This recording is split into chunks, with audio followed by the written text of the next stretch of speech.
Well, the new tire's on and looks fine, but I was reminded of something while having this side jacked up. I knew that this spindle being the right word, was a little loose, but this is, I mean, that's the whole assembly. The head is actually tight, so I hope those bearings are okay. There's no wiggle between the head and this spindle, whatever you want to call it, but that should not have play like that. I think it's much tighter when the tether's lowered, but that's something wearing out in there with that shaft. I have the shaft priced out. It's $120, $150, something like that for this one. So if it's loose like that, maybe it wouldn't be impossible to get out, but I hope something's not cracked in the casting up top. Well, I was having some camera sound issues yesterday with this new camera app connecting to my Bluetooth. So I got all the arms off last night. It's a new day, and I am, now that this thing looks like a pogo stick, I'm going to jack it up, and I've already gotten the wheel loosened. So now that I have done this several times and just mark this thing to remember where it was, jack it up, hold it up with a ratchet strap, pop the wheels off, and then lower the head off, see how those bearings are doing, but more importantly, see where that wobble on the shaft is coming from. No idea what I'm going to find, but we'll see what happens. Well, note to self, that was a lot easier with the arms off of this thing. So, so the good news is I've already looked in there, felt in there. Both of the bearings seem fine. But the weird thing is, it's the way that the spacers and washers and everything is not the way the stack is supposed to be. So, in fact, there's washers on top, which I got to double check the diagram, but I do not think it's supposed to be like that. So that's interesting. Somebody had this apart, obviously, and I wonder if they didn't quite follow the diagram, putting it back together, and if there was too much space. So the other thing I'm noticing, again, this shaft is loose, and up top, you can see the roll pin correctly on this side, but there's an indent on the other side where the roll pin's supposed to be. So I wonder if that pin broke. Either way, yeah, I'm a little nervous. I'm going to find some broken pieces in there. So I'm going to get that roll pin out and pull the shaft out because it seems loose and see what we're dealing with.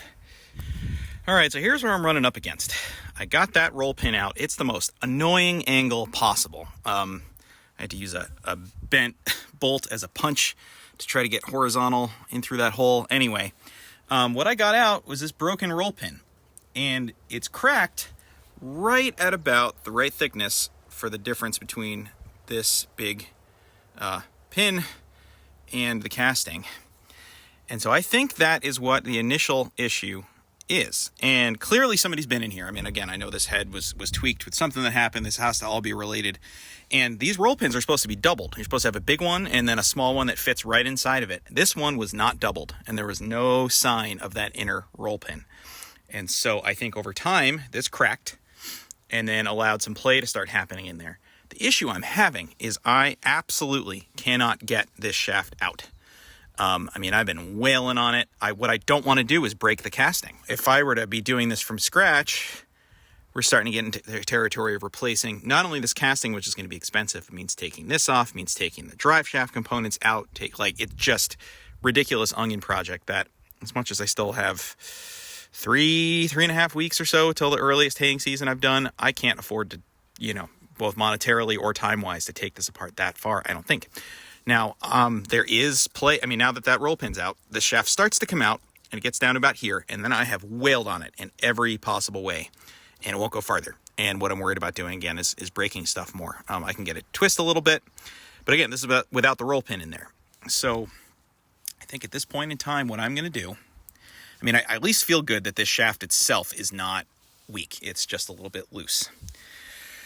So I'm going to go get an appropriate replacement roll pin as well as one that fits inside of it. Get that back in here and see if that snugs this up better than it was before.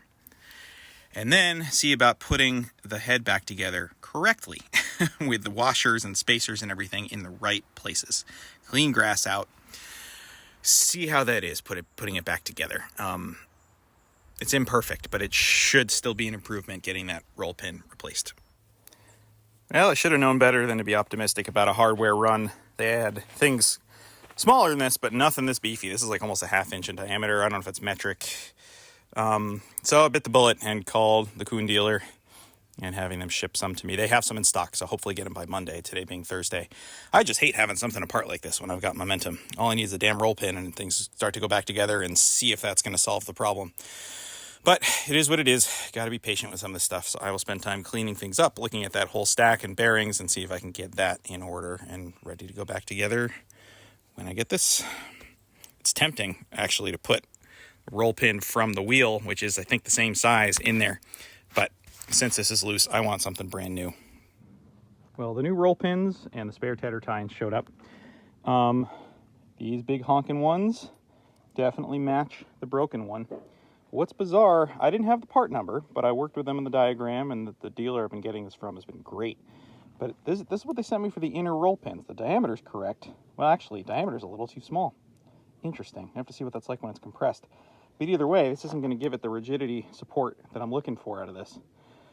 So, I have a couple of options here. I have a different size roll pin that I got the other day at the hardware run that might be the ticket, maybe, but also might be a little too tight and not quite the right one to go in there. The other option is the roll pin that came out of the bottom for the wheel, that I was wondering if it was the same size, and it certainly looks like it. And so what I might do is use that roll pin. Yeah, I might decide to use that one inside there and then come up with something else for the bottom.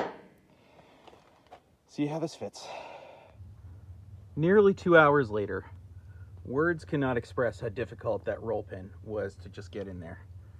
The physics, to try to hit it sideways, and the roll pin is the same width as this opening here. I made all kinds of tools to try to transfer energy. Started out hitting a crowbar, finished it out by hitting this old 3-point linkage sideways. And then eventually got the angle on it. And the good news is, this thing is tight as can be. So I think the wobble was the broken roll pin. Fingers super crossed. Well, fast forward to another day. I discovered those half roll pins were so you could get one in from each side, and I almost couldn't do it. Brute force, trial and error, ended up squeezing one with a vice grip to compress it slightly. Somehow sprout 3 hands to hold that plus another pin and get it started, and got it in last night before the sun went down.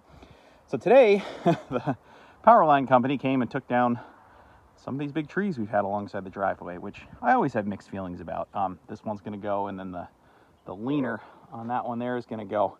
But it's a much bigger open feeling right now. Anyway, so I have the head greased. I brought it back up and held it with a ratchet strap, which is what I've done before on that one. And then I just dummied 4 of the tines on just to make sure my marks had the gears intermeshing at the right spot. And I would say absolutely, this feels really nice at the halfway point on both of those heads as far as the tines intermeshing well. So I'm going to take a look at the parts diagram again and get the whole stack of other stuff up in there. And then get the collar and the wheel on, lower it down, put the other tines on, and fingers crossed. It sounds pretty fine. It looks pretty fine. I am not getting closer than that.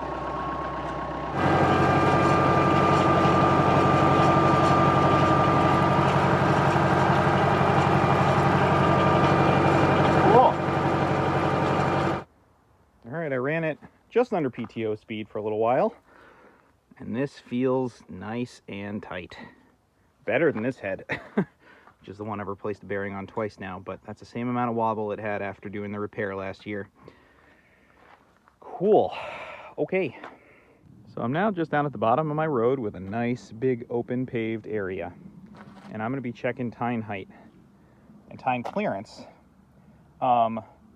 Kind of comparing heads to each other, but also comparing tines to each other on the same head, and seeing about not so much tine trimming on this one as shimming with washers. You can, add a washer here to drop the tine down a little, or add washer to the second bolt to lift the tine up a little bit. Did some of that last year. Nothing seemed to loosen up at all, so long as the bolts are long enough to have thread. So that's what I'm going to spend some time doing, at least measuring and writing it all down. and then I can decide how to maybe proceed from there. Well, okay, it's another day. I brought this up to the driveway, had everything marked down, added some washers to either shim the back of the arm up, which levers these a little higher. Had a couple that I added a washer here to lower it a little bit. And this moved the needle a little bit. There's, you know, things moved by a 1/4 inch, 1/2 inch to be a little bit more uniform. And then this year I'm really gonna raise the tedder up a bit and see what I can get away with for tine height without missing hay. So with any luck, all the TLC I've poured into this spring will pay off this year, but who knows. Anyway, I'm gonna call the tedder done and go park it up by the first field.